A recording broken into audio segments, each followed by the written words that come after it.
음력으로 또 새로운 한 해가 시작되었습니다. 멀리 안 가시고 예배 자리에 나오신 여러분, 서로를 향해 한번 축복의 인사 해볼까요? 새해 복 많이 받으십시오. 새해 복 많이 받으세요. 그리고 오늘 하나 더 생각나는 분들이 계셨어요. 우리 안 보이는 곳에서 섬기는 예배 스태프팀들, 또 찬양팀들, 섬기는 모든 분들을 위해 우리 축복과 격려의 박수 한번 보내드리고 싶습니다. 네, 명절에도 또 섬겨주셔서 너무 감사드립니다. 네, 오늘 또 마침 새로워지는 때에 대한 본문 말씀입니다. 여러분, 내가 비록 양력설에는 실패했지만 음력설을 맞아 또 새롭게 도전하고 싶은, 또 다짐하고 싶은 부분들이 있으실 거라고 생각해요. 모두 작심삼일하지 않고, 작심삼일 하더라도 최소한 몇 번은 좀 해보고 또 해내시기를 바랍니다. 하지만 정말 우리가 영적으로 새로워져야 되는 것, 또 리프레시 돼야 하는 부분에 대해서 오늘 나누고 싶습니다. 자, 사도행전 계속 나누고 있어요. 언제까지 할 수 있을지 모르겠지만 잠깐 복습을 해보겠습니다. 자, 1장에서 예수님의 부활 승천이 있었어요. 그렇죠? 성령을 기다리라 명하셨어요. 그래서 12번째 그 빈자리를 다시 세웠고, 2장에서는 오순절날 성령이 강림하셨습니다. 방언을 주셔서 깨어진 소통을 회복하셨죠. 그리고 베드로의 첫 설교가 이어졌어요. 이 복음은 모든 일을 위해 주는 것이다.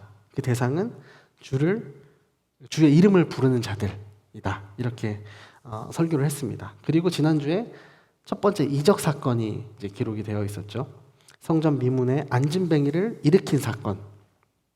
늘 성전을 등지고 살았던, 그곳으로 가는 베드로와 요한 같은 기도자들을 바라보면서 평생 앉아 있었던 그 거린에게 나사렛 예수 그리스도의 이름으로 그를 일으켜 세우는 사건이 발생하죠. 생각하지도 못했을 사건이잖아요. 그 안진뱅이에게는 원하던 버킷리스트에 있지조차 않았을 건데 일어나게 되었어요. 그리고 늘 들어가고 싶었던 그 성전에 들어가서 하나님을 찬미합니다. 이것이 지난주의 내용이었어요. 오늘은 이어서 성전 안에서 선포되던 그 베드로의 두 번째 설교를 살펴보려고 합니다. 먼저 주목의 대상이라는 소제목으로 한번 이야기를 나눠보고 싶어요. 11절을 먼저 보도록 하겠습니다. 자, 시작. 그 사람이 베드로와 요한을 붙잡고 있을 때 모든 백성이 크게 놀라 솔로몬의 행각이라 불리는 곳으로 달려와 그들에게 몰려들었습니다. 네, 그 사람이라고 되어 있죠. 네, 누굴까요? 그 안진뱅이겠죠. 나은 사람. 그래서 솔로몬의 행각이라는 곳에 갔다고 해요. 행각, 당시에는 벽이 없고 지붕과 기둥만으로 이루어진 기다란 복도 형식의 건축물이 있었는데 이것을 행각이라고 불렀다고 해요. 요즘 아파트의 필로티랑 약간 비슷한 구조였을 것 같아요. 유대 역사가 요세푸스에 의하면 예루살렘 성전 동쪽에 솔로몬이 지은 석조 건물이 있었다고 해요. 이것을 당시 그 헤롯 왕이 리모델링을 해서 솔로몬의 행각이라 이름을 지었다고 합니다.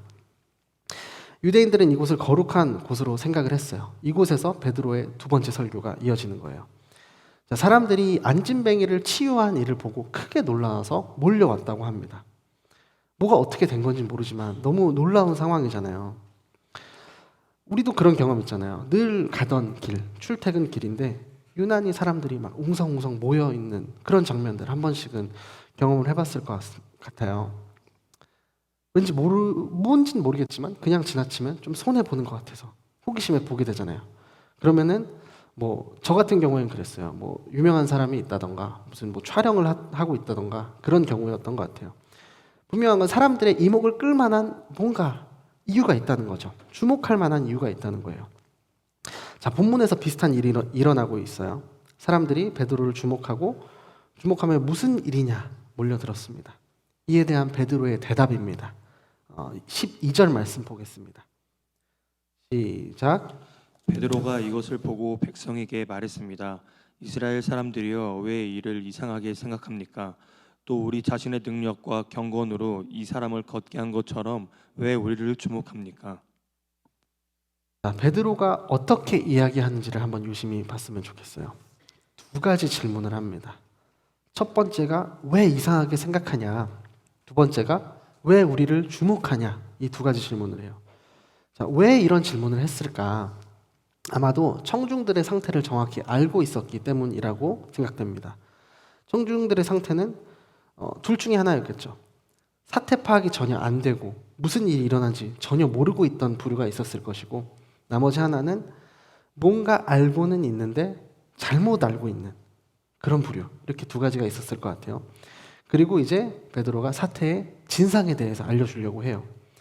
자, 첫 번째 질문이 왜 이상하게 생각하냐는 거였죠. 자, 베드로의 마음이 어떠했길래 이런 질문을 했을까? 이런 생각이 들어요. 그러니까 너무 당연한 건데, 나한텐 당연한 건데 물어보는 게 이상한. 예전에 그런 드라마가 있었어요. 나이가 너무 드러나는 예신데 대장금이라는 드라마가 있었어요. 네, 나이가 너무 드러나죠. 거기 그런 장면이 있습니다. 네, 어떤 양념을 맞추는 거예요. 우리 이영애 배우가 홍시라고 하죠. 그래서 왜 홍시라고 하냐? 그니 뭐라고 해요? 다 아시는군요. 네, 설탕이 아니고 홍시입니다. 제 입에는 홍시 맛이 나서 홍시라고 했을 뿐인데 너무 당연한 거잖아요. 그런 마음이 아니었을까 싶어요. 베드로의 마음이. 전혀 이상할 게 없기 때문에 왜 이상하게 우리를 보냐는 거죠. 너무 당연한 일이다. 예수 그리스도의 이름으로 나왔다. 이상할 게 하나도 없다. 그래서 이어서 두 번째 질문을 합니다. 그런데 왜 우리를 주목하냐? 이 질문이 되게 중요한 거죠. 이 질문을, 오늘 이제 설교잖아요. 이 설교의 흐름을 한번 보시면 재밌어요. 이 질문을 청중에게 던짐으로 그들이 주목하고 있던 포커스가 지금 어디에 있어요? 베드로에게 있는데 다른 곳으로 자연스럽게 전환을 시키기 때문이에요. 자, 베드로는 청중의 주목을 전환시키면서 한 가지 사실을 분명히 합니다. 이 치유 사건은 예수 그리스도의 능력에 역사한 것이지 내가 한 게 아니라는 거예요. 이것을 너무 잘 알고 있었기 때문에 분명히 하고 넘어가는 거예요. 이 일을 이루신 분은 내가 아니라 예수님이라고 말하면서 자연스럽게 예수님에 대한 화제 전환을 하는 거예요. 근데 지난주 말씀을 한번 기억해 봅시다. 앉아있는 그 안진뱅이, 구걸하는 안진뱅이에게 뭐라고 했죠? 우리를 보라고 했어요. 그런데 지금은 왜 우리를 주목하느냐? 왜 우리를 보냐고 하고 있죠. 모순적인, 되게 정반대의 질문, 요청 같지만 사실은 같은 의미입니다. 우리를 보라라고 말했을 때도 베드로와 요한 자신들이 아니라 그들 속에 있는 예수 그리스도의 이름을 보라는 거였어요. 이 기적이 일어나게 한 분도 예수 그리스도시니 주목해야 될 사람은 우리가 아니다. 그러니 왜 우리를 주목하냐? 전혀 다른 얘기 같지만 사실 같은 얘기죠. 여러분, 현상보다 그 본질을 볼 수 있는 영안이 열리시기를 바라요. 자, 비슷한 일이 구약에서도 있었습니다. 출애굽기 34장 32에서 33절 말씀 한번 보고 가겠습니다. 자, 시작. 그 후에야 모든 이스라엘 백성들이 모세에게 가까이 왔습니다. 그러자 모세는 여호와께서 시내산에서 자기에게 말씀해 주신 모든 계명들을 그들에게 주었습니다. 모세는 그들에게 말을 바칠 때까지 자기 얼굴에 수건을 쓰고 있었습니다. 자, 모세가 십계명을 받기 위해 시내산에 올라가죠. 40일 만에 내려왔더니 이스라엘 자손들이 뭘 하고 있었어요? 금송아지를 숭배하고 있었어요. 화가 난 모세가 돌판을 깨트리고 다시 시내산에 올라갔다가 계명을 받고 내려왔을 때 얼굴에서 광채가 났잖아요. 모세 자신은 아마 그 사실을 몰랐던 것 같아요. 그래서 자신의 빛이 다 사라질 때까지 수건으로 얼굴을 덮었단 말이죠. 왜냐? 왜 이런 행동을 했을까? 그렇지 않으면 이 모세의 얼굴, 이 빛나는 모세의 얼굴이라는 현상에만 주목했을 이스라엘 백성들을 알았기 때문이에요. 그래서 모세는 우리가 진정으로 주목해야 될 분이 누구냐? 바로 하나님이시다. 이런 의미로 얼굴을 가린 겁니다. 연말 시상식 때 많은 기독교인들, 기독교 셀럽들이 그런 얘기 하잖아요. 영광을 주께. 아무리 훌륭해 보이는 사람, 뛰어난 사람들, 우리가 주님의 그 영광을 가로채서는 안 되는 거죠. 주목해야 될 사람은 내가 아니다. 오직 주님밖에 없다. 이 사실을 오늘 꼭 명심하셨으면 좋겠어요. 자, 주목의 전환이 바르게 설정돼야 된다. 바르게 그 방향성이 잡혀야 된다. 이런 말씀을 드렸어요. 이제 그 믿음의 대상에 대한 이야기입니다. 이제 본격적으로 베드로의 설교가 이어지는데요. 청중을 좀 들었다 놨다 하면서 설교를 해요. 자, 13절 상반절을 한번 보겠습니다. 시작. 아브라함과 이삭과 야곱의 하나님 곧 우리 조상의 하나님께서 그분의 종 예수를 영화롭게 하셨습니다. 자, 13절이 어떻게 시작하고 있나요? 아브라함과 이삭과 야곱의 하나님이라는 표현으로 시작하고 있어요. 이때가 언제예요? 예수님이 부활 승천하시고 얼마 안 됐던 시기예요. 많이 안 됐죠. 그리고 이 공간적인 배경이 어디입니까? 성전이잖아요. 그리고 때는 기도하는 때였어요. 청중의 대부분이 경건한 유대인들이었을 테니까 그들에게 가장 익숙할 만한 그런 접근을 한 거죠. 이 구약에 등장하는 표현이잖아요. 그냥 지나칠 수 있는 한 문장이었지만 매우 적절했고 되게 의도적이었던 그 문장이었어요. 왜냐하면 첫 번째로는 그들의 그 이목을, 그 귀와 흥미를 사로잡는 역할을 했을 것이기 때문입니다. 성경에 대해서 많이 알고 있는 경건한 유대인들이었을 거잖아요. 듣는 사람들이. 이 언급된 조상들, 이들의 뿌리였을 거고 그들의 후손인 것을 굉장히 자랑스럽게 여기고 있었던 그들의 후손이었을 거란 말이죠. 그래서 짧지만 충분한, 그들의 이목을 집중시키기에는 충분한 한 문장이었어요. 자, 아브라함, 이삭, 야곱의 하나님이란 표현에 담긴 또 다른 의미는 예수님의 말씀을 통해서 한번 살펴볼 수 있을 것 같아요. 사두개인과 부활에 관한 논쟁을 하신 적이 있는데 마태복음 22장 32절을 한번 살펴보고 가겠습니다. 이가 안 되어 있다면 제가 읽도록 하겠습니다. 자, 나는 아브라함의 하나님, 이삭의 하나님, 야곱의 하나님이다 라고 하셨으니 하나님은 죽은 사람의 하나님이 아니라 산 사람의 하나님이시다. 아멘. 자, 죽은 자의 하나님이 아니라는 거예요. 살아있는 자의 하나님. 다시 말해 베드로는 듣는 청중과 자신이 믿고 있는 하나님이 그 영원히 살리시는 하나님이라는 것을 강조하고 있는 거예요. 죽은 조상들의 하나님이 아니라 자신을 따르고 믿었고 사랑했던 그 사람들을 다시 살리시는 하나님이라는 거죠. 그분이 역사 속에서 지금도 살아 계시면서 역사를 주관하고 계시다. 그러면서 자연스럽게 그분의 종이라는 표현을 쓰면서 이 하나님, 당신들이 익숙한 이 하나님과 예수님을 연결시킵니다. 첫 번째가 뭐였어요? 첫 번째 의도가 흥미유발, 관심의 집중이었고 이어지는 두 번째 의도, 그런 하나님이 우리를 살리시기 위해 그의 종 예수를 영화롭게 하셨다. 예수님을 연결시키는 거죠.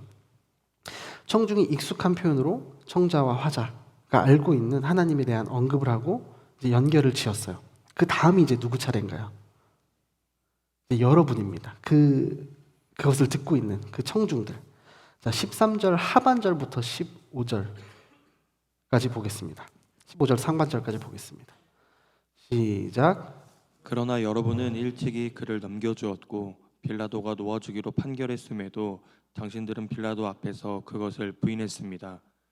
여러분은 거룩하고 의로운 분을 거절하고 도리어 살인한 사람을 도와달라고 요청해 생명의 근원이 되시는 분을 죽였습니다. 이제부터는 팩트로 그들을 폭행하기 시작해요. 그들의 첫 번째 죄가 뭐라고 해요? 예수님을 부인한 죄. 하나님을 모르는 로마 사람인 유대 총독 빌라도가 예수님이 죄가 없는 것을 알고 놓아주려고 했는데 너희가 그것을 거부했다는 거예요. 부인했다는 거예요. 바로 너희들이 하나님의 백성이라고 하면서도, 그 조상들의 하나님을 섬기는 백성들이라고 하면서도 그 정작 하나님의 아들이신 예수님을 부인했다. 믿음을 가질 수 있는 여건이 있었지만, 놓아줄 수도 있었지만 그러지 않았다는 거예요.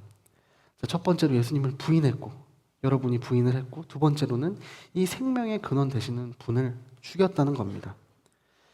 직접 예수님을 물리적으로 십자가에 못 박지는 않았지만 그 책임을 면할 수가 없다, 이런 말이에요. 예수님을 십자가에 못 박은 것을 빌라도 탓으로 돌리지 말라는 거죠. 바로 우리 모두가 예수를 십자가에 못 박았다는 겁니다. 혹시 우리들 가운데서도 이런 마음이 없는지 한번 돌아보셨으면 좋겠어요. 내가 그 정도까지는 아니다 라는 마음.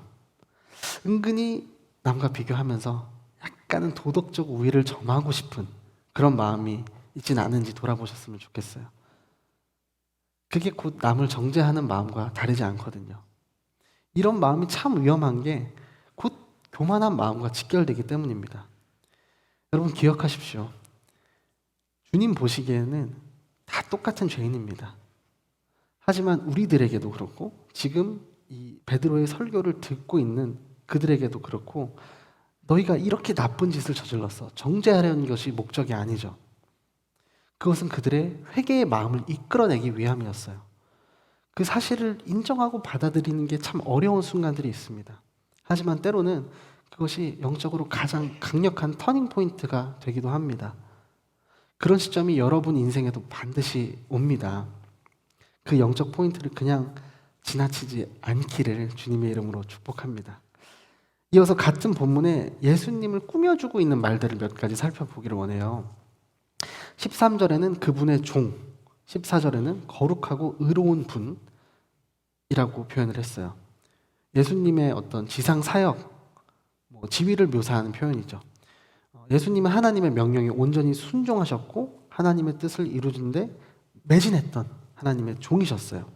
하나님께 바쳐졌기에 거룩했고 그 뜻에 신실하셨기 때문에 의롭다 표현되었어요. 그런데 15절에는 생명의 근원이라고 표현되어 있습니다.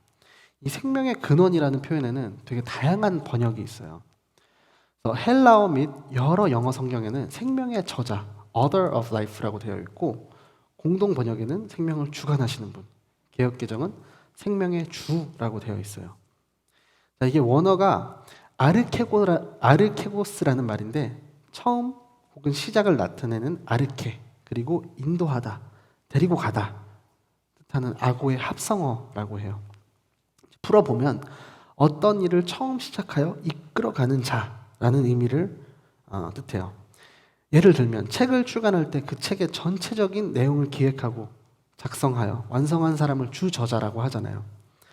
그래서 영어로는 author라고 번역한 것 같아요. 저자라는 번역이 저는 은근히 되게 잘된 번역인 것 같아요. 저자는 간단히 요약하면 그 책이나 글을 짓는 그 사람을 말하잖아요. 그럴 때 있죠. 우리가 드라마 보다가 K-드라마는 출생의 비밀도 많고 아픈 사람도 많잖아요. 비운의 죽음도 많고 불치병도 많고. 근데 예상하지 못했던 사람이 막 인기를 끌어서 시청자들이 막 원성을 할 때가 있죠. 살려내라, 살려내라. 그래서 막 내용이 틀어지는 경우들이 있잖아요. 제가 이 예시는 할까 말까 좀 고민을 했는데 대장금 반응을 보니까 아실 것 같아서 제가 말씀을 드릴게요. 나이가 드러나는 예시인데 정말 옛날에 영웅본색이라는 영화가 있었습니다. 좀 더 같죠?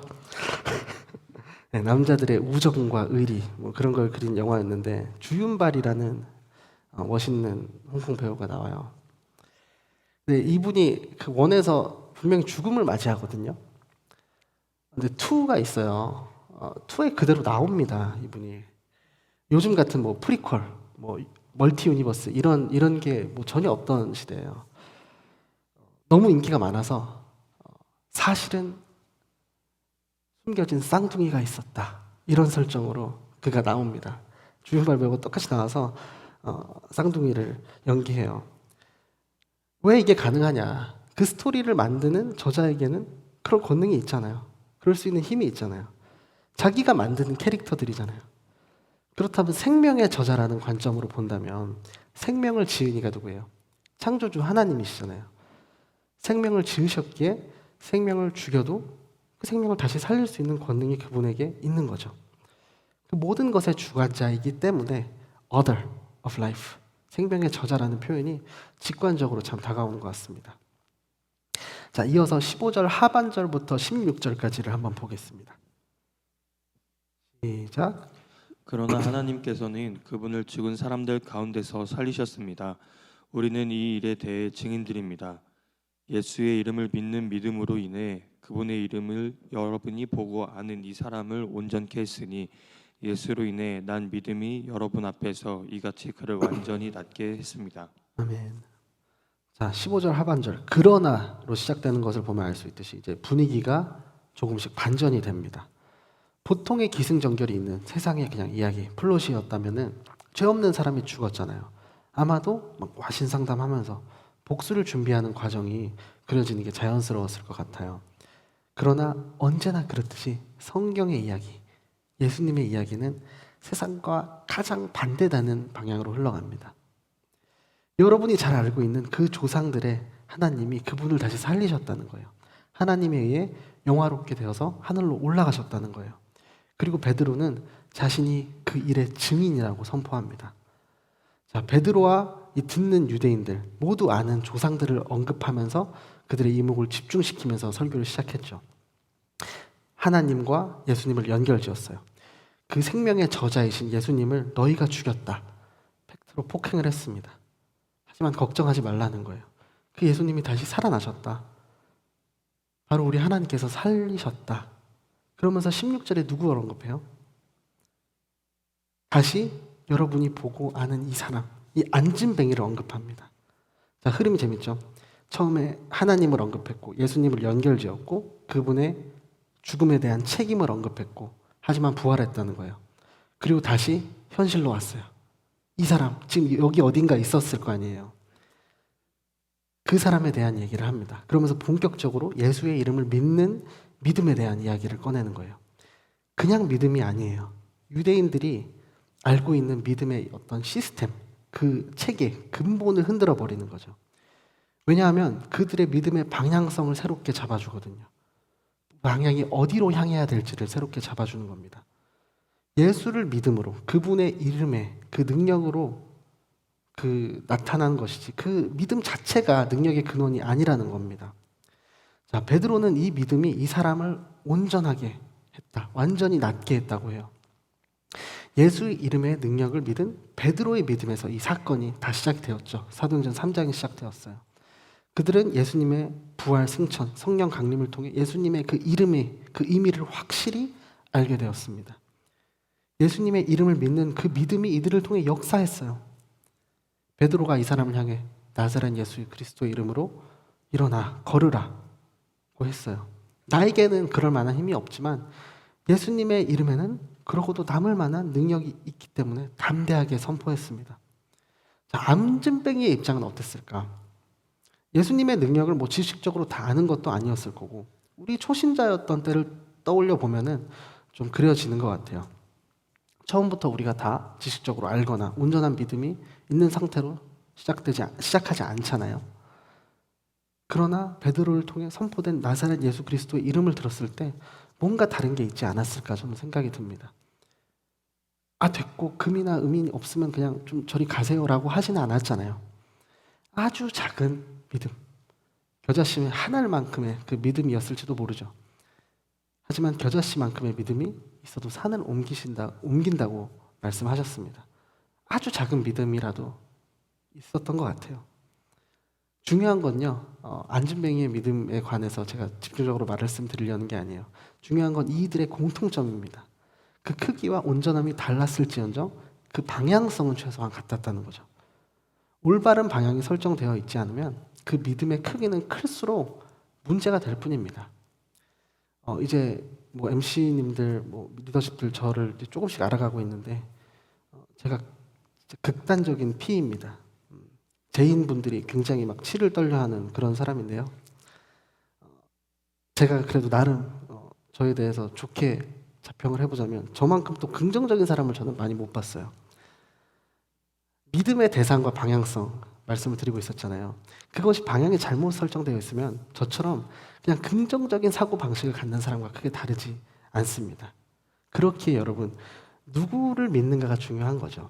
그 믿음의 대상이 중요한 거예요.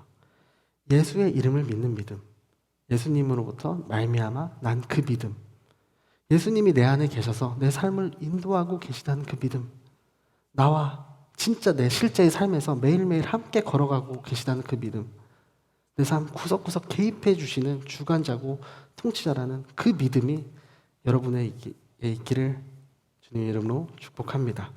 자, 주목의 전환으로 처음에 말씀을 드렸어요. 그리고 내가 주의 영광을 가로채서도 안 되고 다른 곳에 미혹되어서도 안 된다. 이렇게 시작을 했죠.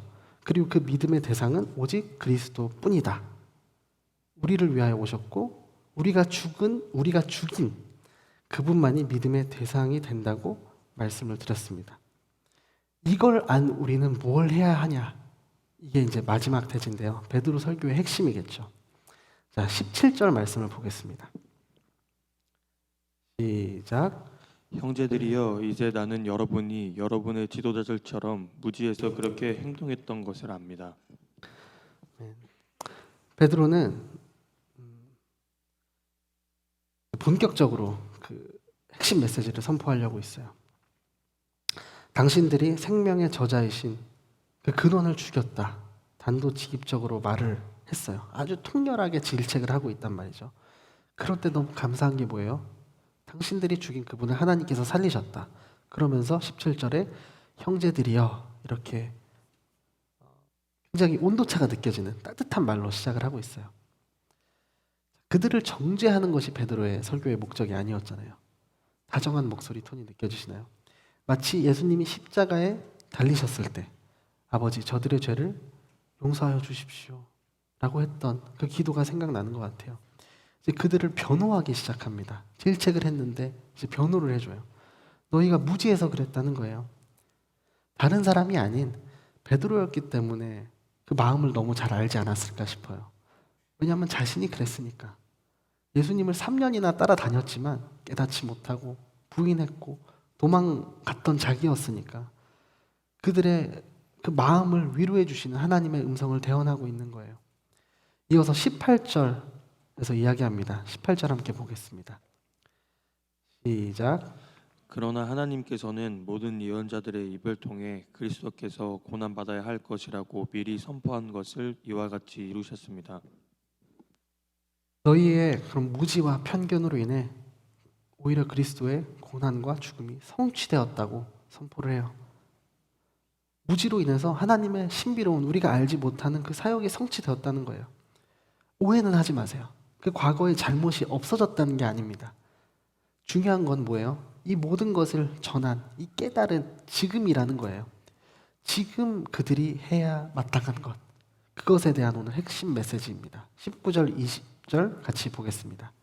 시작. 그러므로 여러분은 회개하고 돌아오십시오. 그래서 여러분의 죄를 씻음 받으십시오. 그러면 주 앞에서 새로워지는 때가 올 것이요 주께서 여러분을 위해 미리 정하신 그리스도 예수를 다시 보내실 것입니다. 생명의 저자이신 생명의 근원 되시는 예수님께로 돌아오라는 거예요. 회개를 촉구하는 거죠. 그리고 회개하고 돌이킨 자에게 돌아오는 결과에 대해서도 이야기를 합니다. 첫 번째가 뭐래요? 죄 씻음이래요. 이 죄 씻음에 해당하는 원어가 말끔히 치우다, 흠을 완전히 제거하다, 깨끗이 없애다 이런 뜻이에요. 예수 그리스도를 믿음으로 죄가 단번에 완전히 없어진다 이런 말입니다. 하나님이 사랑 그 자체시잖아요. 사랑이라는 인풋에 어떤 실체적인 아웃풋이 여러 가지가 있을 텐데 그 중에 하나가 용서라는 결과일 겁니다. 생명의 주, 생명의 저자인 그분을 죽인 죄라고 할지라도 용서받지 못할 죄가 없다는 거예요. 이사야 43장 25절 말씀을 같이 한번 읽어볼게요. 제가 읽어볼게요. 자, 나는 나를 위해 내 죄를 닦아 없애는 자니 내 죄를 더 이상 기억하지 않겠다. 우리의 모든 죄를 용서하시는 걸 넘어서 뭐라고 하세요? 기억조차 하지 않으신다는 하나님이세요. 자, 회개하고 돌아오는 자에게 주어지는 또 다른 선물, 새로워지는 때라고 합니다. 그런즉 누구든지 그리스도 안에 있으면 새로운 피조물이라. 이전 것은 지나갔으니 보라 새 것이 되어졌다. 고린도후서 5장 17절 말씀이죠. 새로운 피조물이 되는 거예요. 우리 안에 성령이 거하시기 때문에 날마다 새롭게 우리를 만들어 가시는 거예요. 매일 빚어 가시는 거예요. 흥미로운 거는 생명의 근원처럼 새로워지는 때에도 여러 가지 번역이 있다는 거예요. 되게 조금 더 좀 차이가 있어요. 개역 한글에는 유쾌하게 되는 날이라고 되어 있습니다. NIV 버전에는 Times of Refreshing이라고 되어 있어요. 뉘앙스의 차이가 좀 있죠. 자, 원어의 뜻을 알면 우리가 이해가 좀 쉬울 텐데요. 호흡이 회복되는 날, 재생의 날, 원기가 회복되는 날, 모든 채무와 고통에서 회복되는 날, 이런 뜻을 가지고 있습니다. 자, 여러분 생각해 보세요. 우리 직장 다니고 뭔가 좀 큰 구매, 뭐 집을 산다든지 할 때 대출 없는 사람이 이제 없잖아요. 저도 있습니다. 네. 그 채무가 해방되는 날 얼마나 기쁠까요? 네. 얼마나 기쁘겠습니다. 그것만 해도 그럴 텐데 우리의 모든 그 죄의 채무가 사라지는 날이에요. 우리의 영이 건강하게 회복되는 날, 죄의 채무가 없어지는 날, 얼마나 유쾌한 날이겠습니까? 구약 시대부터 약속하신 그 회복의 날, 부흥의 날, 구원의 날이잖아요. 그렇게 유쾌할 수밖에 없는 날, 새롭게 나를 상쾌하게 온기를 회복하게 되는 그때라고 해도 그 뜻이 참 잘 전해지는 것 같아요. 유쾌하게 새로워지는 리프레싱 되는 날, 그 날을 위해서 우리가 해야 될 첫 스텝이 뭐냐? 바로 회개라는 거예요. 결국 베드로가 하고 싶었던 설교의 핵심, 회개의 촉구였습니다. 그런데 여러분, 회개가 뭡니까? 짓던 죄에 대해서 후회하고 반성하고 다시는 안 하겠습니다. 뭐 이런 뉘우침의 고백과는 좀 더 차원이 다르죠. 물론 그런 현상을 포함할 수는 있겠죠. 여기에 쓰인 원어는 뭐예요? 다시 생각하여 마음을 바꾸다, 돌이키다라는 거예요. 뜻을 가지고 있어요. 악한 길로 가다가 그것이 잘못되어서 그것을 깨닫고 가던 길에서 하나님께로 다시 돌아가는 것. 그게 회개예요. 그것을 촉구하고 있는 거예요. 그러니까 결국 나의 가치관, 나의 세계관이 바뀌는 거죠. 내가 살아왔던 모든 방식, 그 시스템이 다시 소팅되고 재정렬되는 거예요. 무엇을 기준으로요? 하나님을 기준으로. 내가 가치 있다고 생각했던 것들에서 하나님의 뜻, 하나님의 가치, 내 진짜 가치가 있는 곳으로 내 마음이 옮겨지는 겁니다. 네, 이어지는 베드로 설교는 구약의 여러 선지자들의 예언이 예수 그리스도를 통해 성취되었다. 모든 민족이 복받는 길이 열렸다. 이런 내용입니다. 베드로는 먼저 유대인들이 존경하는 또 모세를 언급하죠. 모세와 같은 그 선지자가 바로 여러분의 같은 조상 아브라함의 씨로 말미암아 복을 받으리라고 한 그 씨다. 동족인 유대인들이 존경하는 모세, 아브라함을 통해 예언된 말씀이 그리스도를 통해 성취되었음을 선포하면서도 그 예수로 인해 복을 받는 것은 유대인뿐만이 이제 아니다. 천하 만민을 위한 것이다. 이렇게 설교를 결론짓고 있어요. 베드로는 성전 미문에 안진뱅이를 된 자, 안진뱅이 된 자를 뛰게 했잖아요. 걷게 했죠. 이를 놀라워하는 많은 사람들에게 그의 기법으로 예수 그리스도를 설명했습니다. 예수님을 참된 믿음의 눈으로 볼 수 있도록 구약의 말씀들을 통하여 인용하면서 설교를 전했어요. 그 말씀에 의하면 뭐예요? 그들은 수많은 선지자들을 죽인 자예요. 죽인 사람들이에요. 죄인들이에요. 스스로 선지자들의 자손이다. 언약의 자손이다. 자부했지만 정작 모세와 같은 예언된 선지자가 왔고 모든 민족에게 복을 주는 아브라함의 씨가 왔지만 그들이 한 행동은 그를 죽인 거였어요. 그래서 그들에게 남은 길은 회개하고 돌이키는 것뿐이다. 그래서 계속 회개를 촉구하고 있는 거예요. 자, 말씀을 맺겠습니다. 베드로가 설교를 시작하면서 했던 이야기, 왜 우리를 주목하냐? 왜 이상하게 여기냐는 거였죠. 그러면서 시선과 이목을 자연스럽게 전환시키고 그 시선과 주목을 예수님께로 돌린단 말이에요. 베드로의 설교는 역사적 사실, 지금 일어났던 일들을 팩트로 기반으로 하고 있었어요. 누구의 생각이 아니라 그 속에 담겨져 있는 진리와 하나님의 뜻을 선포했습니다. 그 진리를 예수님의 십자가 사역, 부활과 승천을 연관지어서 이렇게 풀어냈어요. 자, 요한복음 8장에 가늠하다가 붙잡힌 여인에 대한 이야기가 나옵니다. 주변에 사람들이 연을 끌고 와요. 고발하기 위해서, 또 예수님을 시험하기 위해서 데려왔어요. 그런데 예수님이 어떻게 말씀하시죠? 너희 중에 돌 없는 자가 돌로 치라. 이렇게 말씀하시죠. 그렇게 말씀하셨을 때 이 여인을 향하여 돌로 칠 자는 없었습니다. 저는 어렸을 때 이 말씀 보고 되게 감탄했던 기억이 나요. 무조건 딜레마에 걸리는 경우잖아요. 여인을 풀어줘도 문제가 생기고 죽게 놔둬도 문제가 생기는 외통수 같은 경우잖아요. 하지만 그 이후에 했던 말씀이 우리에게 던지는 메시지가 아닌가 싶습니다. 그 여인을 향하여 하고 싶었던 말의 핵심, 나도 너를 정죄하지 않으니까 다시 죄를 범하지 말라는 거예요. 여러분, 예수님은 자신을 죽인 자도 용서해 주는 하나님의 아들이셨어요. 이제 키가 우리에게 넘어왔습니다. 새롭게 되는 때가 온다고 리프레시를 약속해 주셨어요. 자, 오늘 마지막 26절에 이렇게 끝나요. 하나님께서 여러분의 악으로부터 각자 돌아서게 하셔서 여러분에게 복 주시려고 자기의 종을 세워 여러분에게 먼저 그를 보내셨습니다. 아멘. 여러분 인생 가운데 새롭게 되는 날이 언제일까요? 새롭게 되는 날이 머나먼 어떤 추상적인 날이 아닙니다. 매일의 삶 가운데 예수님이 주시는 그 은혜로 인하여 우리는 날마다 새로운 삶을 살 수 있는 거예요.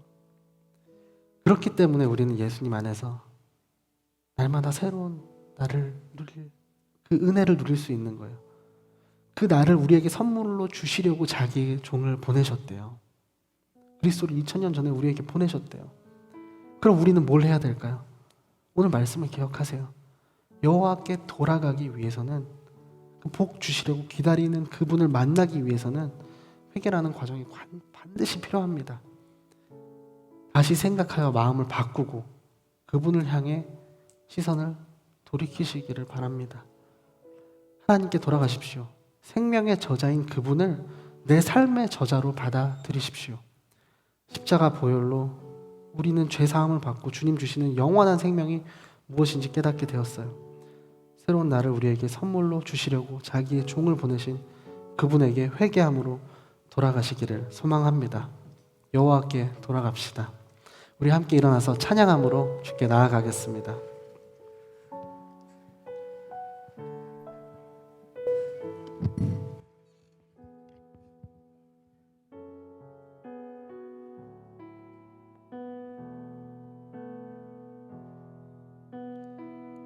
내 백성이 나를 떠나 돌아섰지만 내 사랑이 내 백성을 포기 못하니 내 모든 것 내어주고 나 그들을 얻으리라. 여호와께 돌아가자. 우린 돌아서도 그는 변치 않네. 여호와께 돌아가자. 우린 넘어져도 그 사랑 영원하네. 내 백성이 나를 떠나 돌아섰지만 내 사랑이 내 백성을 포기 못하니 내 모든 것 내어주고 나 그들을 버리리라. 여호와께 돌아가자. 우리 놀아서도 그는 변치 않네. 여호와께 돌아가자. 우린 넘어져도 그 사랑 여호와께 돌아가자. 여호와께 돌아가자. 우린 돌아서도 그는 변치 않네. 여호와께 돌아가자. 우린 넘어져도 우리 마지막으로 한번 고백하겠습니다. 우리 함께 여호와께로 돌아갑시다. 여호와께 돌아가자. 우린 돌아서도 그는 변치 않네. 여호와께 돌아가자. 우린 넘어져도 그 사랑 영원하네. 우리 이 마음을 담아서 함께 기도하기 원합니다. 주님, 여호와께 돌아가길 원합니다. 회개함으로 그분께 돌아가길 원합니다. 나는 정말 죽을 수밖에 없었던 죄인임을 고백하며 나아가길 원합니다. 도저히 죽을 수밖에 없었던 그 죄인, 그 죄의 사슬에 묶여 있었지만 주의 그리스도의 은혜로 말미암아 우리는 구원의 소망을 얻게 되었습니다. 주님, 모든 것 내려놓고 다시 한번 하나님 앞에서 겸손하게 무릎 꿇습니다. 정결한 예배자의 마음을 회복케 하여 주시옵소서. 성령님, 우리에게 회개의 영을 부어 주시옵소서. 회개함으로 다시 나의 생각을 돌이켜 여호와께 돌아가게 하여 주시옵소서. 나의 힘으로 할 수 없으니 성령 하나님 친히 찾아와 우리를 인도하여 주시옵소서. 회개의 영을 부어 주시옵소서. 우리께 회개의 영을 구하며 주의 이름 한번 부르짖고 기도하며 나아갑니다. 주님, 주님, 돌아가자. 우리 돌아서 회개함으로 나아갑니다. 주님, 다시 우리의 생각을 돌이키게 하여 주시옵소서. 우리 가던 그 잘못된 그 길, 악의 길에서 나의 발걸음을 멈춰 주시옵소서. 나의 발걸음을 멈추게 하심으로 나의 발걸음을 다시 주님 바라보시는 그 길로 인도하여 주시옵소서. 주님, 죄의 사슬에 묶여서 나는 도저히 죽을 수밖에 없는 죄인이었습니다. 하지만 그리스도의 은혜로 말미암아, 내가 죽인 그 그리스도의 은혜로 말미암아 다시 한번 당신께 나아올 소망을 얻었습니다. 주님, 그 구원의 소망을 알게 하시니 참으로 감사드립니다. 주님, 모든 것 내려놓고 다시 한번 겸손하게 겸허히 당신 앞에 무릎을 꿇습니다. 주님, 정결한 예배자의 마음 부어 주시옵소서. 회복의 영, 회개의 영을 부어 주시옵소서. 회개함으로 다시 나의 생각을 돌이켜 당신께 나의 생각의 그 기준을 맞추길 원합니다. 주님, 나의 힘으로 할 수 없으니 성령 하나님 친히 찾아와 우리를 인도하여 주시옵소서. 주님, 회개의 영을 부어 주시옵소서. 주님, 이 시간 한 번 더 기도할 때 주님께만 온전히 주목하고 집중하는 그 마음 구하며 나아갑시다. 주님, 우리가 도저히 해결할 수 없는 그 죄의 문제, 그 문제를 풀어주실 그 한 분 예수 그리스도의 이름을 믿으며 나아갑니다. 그 이름의 능력을 믿으며 나아갑니다. 나의 믿음의 대상은 오직 주님뿐이십니다. 하나님, 우리가 예수로 인하여서 죄사함을 얻고 새롭게 되는 그 은혜를 날마다 맛보는 축복을 허락하여 주시옵소서. 생명의 저자이신, 살리기시기도 하고 또 부활시키기도 하는 그 주님, 그 생명의 저자인 그리스도만을 바라보게 하여 주시옵소서. 세상에 다른 것이 아니라, 다른 것을 주목하는 인생이 아니라 예수 이름의 능력을 주목하게 하여 주시옵소서. 그 이름을 주목함으로써 날마다 하루하루 살아가게 하여 주시옵소서. 그 생명을 나만 누리는 것이 아니라 그 생명을 전하는 담대한 증인으로서 나를 세워주시고 사용해달라고 주님, 우리 주의 이름 한번 부르짖고 기도하며 나아가겠습니다. 주님, 우리의 주목의 대상, 우리 관심의 대상을 세상에서 주님으로, 예수 그리스도의 이름으로 옮겨가길 원합니다. 주님, 우리가 해결할 수 없는 죄와 죽음의 문제를 해결하신 그 주님, 그 그리스도의 이름은, 그 이름은 다름 아닌 내가 죽인 그리스도이십니다. 하지만 그런 나를 용서해 주시고 다시 한번 자녀로 삼아주신 그 은혜에 감사를 드립니다. 주님, 그렇기에 나의 믿음의 대상, 나의 찬양의 대상은, 나의 예배의 대상은 오직 그리스도 한 분뿐이심을 고백합니다. 주님, 주님을 믿음으로 예수 그리스도의 이름의 그 능력을 믿음으로 날마다 새롭게 되는 은혜를 허락하여 주시옵소서. 날마다 그 구원의 소망을 날마다 맛본 그 축복을 허락하여 주시옵소서. 성령의 저자이신 예수 그리스도만을 바라보게 하여 주시옵소서. 주님, 세상 다른 것을 주목하는 인생이 아니라 예수 이름의 능력으로 부르신 곳에서 하루하루 살아가는 그런 인생이 되게 하여 주시옵소서. 우리 힘으로 할 수 없습니다. 성령 하나님, 우리를 세워주시고 인도하여 주시옵소서. 주님, 나를 사용하고 인도하여 주시옵소서. 주님, 우리 마지막으로 합심하여 기도할 때 우리 공동체를 위해 기도하길 원합니다.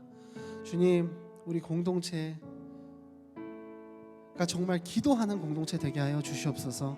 우리의 마음을 열어주시고 기도의 문을 활짝 열어주셔서 정말 다락방에 임했던 그 성령님이 임하시는 성령님의 임재를 날마다 체험하는 그런 공동체 되게 하여 주시옵소서.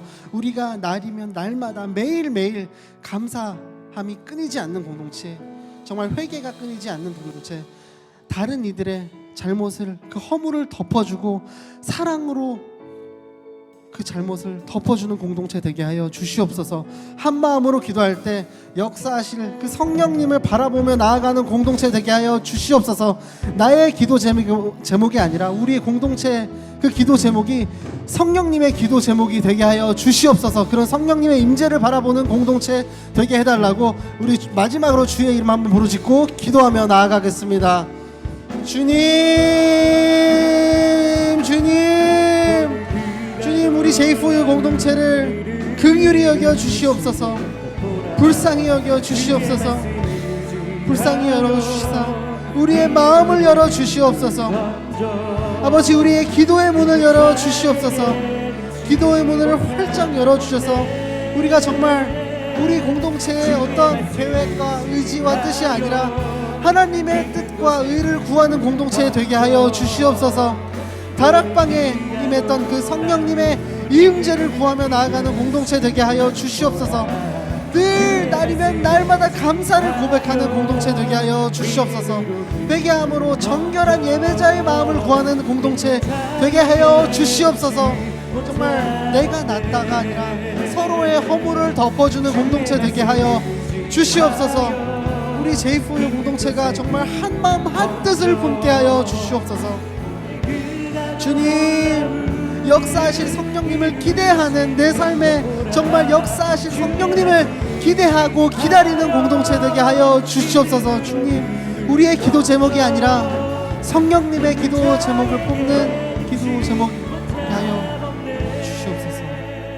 주님, 감사합니다. 주님, 죄 사슬에 묶여 있었지만 그리스도의 은혜로 말미암아 구원의 소망을 알게 하시니 감사드립니다. 모든 것 내려놓고 주님 앞에 다시 한번 무릎 꿇습니다. 우리에게 회개의 영을 부어 주시옵소서. 회개함으로 말미암아 다시 한번 정말 주님만을 바라보는 자, 주님만을 찬송하고 신령과 진정으로 하나님만을 예배하는 자, 그 예배자의 영을 충만히 부어 주시옵소서. 주님, 회개함으로 나의 생각이 아니라 나의 생각에서 돌이켜 하나님의 뜻을 품길 원합니다. 하나님과 같은 꿈을 꾸는 그런 한 사람 한 사람으로 우리를 삼아 주시옵소서. 주님, 하나님께서 바라보시는 그곳에 나의 시선을 맞추길 원합니다. 하나님께서 인도하시는 그 길이 다른 어떤 그 길보다 선하고 나를 위해 예비하신 그 길이라는 그 믿음을 가지고 나의 발걸음을 그곳으로 옮겨가길 원합니다. 주님, 우리는 할 수 없으니 성령 하나님, 우리의 생각을 돌이키게 하여 주시옵고 우리의 믿음의 대상을 바로 잡아 주시옵고 우리의 발걸음을 주님 보시기에 그 선한 길로 옮겨 주시옵소서. 우리 공동체가 한마음 한뜻으로 주님의 뜻을 구하며 나아가는 공동체 되게 하여 주시옵소서. 한마음으로 감사를 고백하며 매일 주님을 찾고 주님께서 우리에게 주신 그 사랑을 흘려보내며 다른 이들의 허물을 덮어주는 공동체, 그 구원의 기쁨을 정말 만민에게 다른 이들을 위해 전하고 또 주님 주신 그 사랑을 흘려 보내는 그런 공동체로 사용하고 또 세워 주시옵소서. 그렇게 우리를 위해 가장 선한 길을 예비하고 계신 하나님께 우리 공동체를 올려드리며 또 우리의 인생을 올려드리며 살아계신 주 예수 그리스도 이름으로 기도드립니다. 아멘. 우리 살아계신 하나님께 영광의 박수 올려드리겠습니다.